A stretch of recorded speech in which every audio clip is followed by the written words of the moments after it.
সবাই কেমন আছেন? আশা করি ভালো আছেন। তো চলে এসেছি আবার একটা ছোট্ট ভিডিও নিয়ে। তো দেখতে থাকুন, সঙ্গে থাকুন। ফুল গ্যাং রেডি আমাদের। কোথায় যাচ্ছি বলুন তো? দাঁড়ান ওয়েট, বলবো একটু দাঁড়ান। এই যে পৌঁছে গেছি, পেছনে আসছে সবাই। তো আমি একটু আগে দিয়ে এগিয়ে চলে এলাম। আগমন ফাউন্ডেশন, মানুষের মনে মানুষের কাছে। তো বুঝতেই পারছেন কোথায় এসেছি। ছোট্ট এই যে ভাই বোনদের কাছে চলে এসেছি। তো ভাই বোনদের সঙ্গে কিছুটা সময় কাটানোর জন্য 15ই আগস্ট স্বাধীনতা দিবস বলে কথা। তো বাড়িতে বসে থাকলে হয় বলুন তো? তাই জন্য চলে এসেছি। এখানে আছে চকলেট আছে, কলম আছে, পেন্সিল আছে, খাতা আছে আর পিচবোর্ড আছে। তো এগুলোই বাচ্চাদের হাতে তুলে দেওয়ার জন্য তো আমরা ফুল টিম নিয়ে আমরা পৌঁছে গিয়েছিলাম এই যে ভাই বোনদের কাছে। ভাই বোনরা যাতে ভালোভাবে পড়াশুনো করতে পারে, তো তাই জন্য আমাদের সামর্থ্য মতো আমরা যতটুকু পেরেছি ভাই বোনদের হাতে এগুলো তুলে দিয়েছি। তো ভীষণ খুশি হয়েছে ভাই বোনগুলো।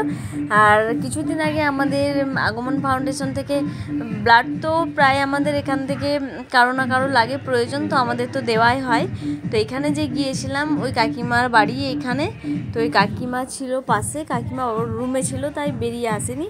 তো কাকিমাকে যে রক্ত দিয়েছিল আমাদের আগমন ফাউন্ডেশন থেকেই, তো কাকিমা এখন সুস্থ আছে, ভালো আছে। দেখেও আমাদের মনটা ভরে গেল যে না, সত্যি আমরা কিছু করতে পেরেছি। তো আজকের মতো ভিডিওটা এখানেই শেষ করলাম। টাটা।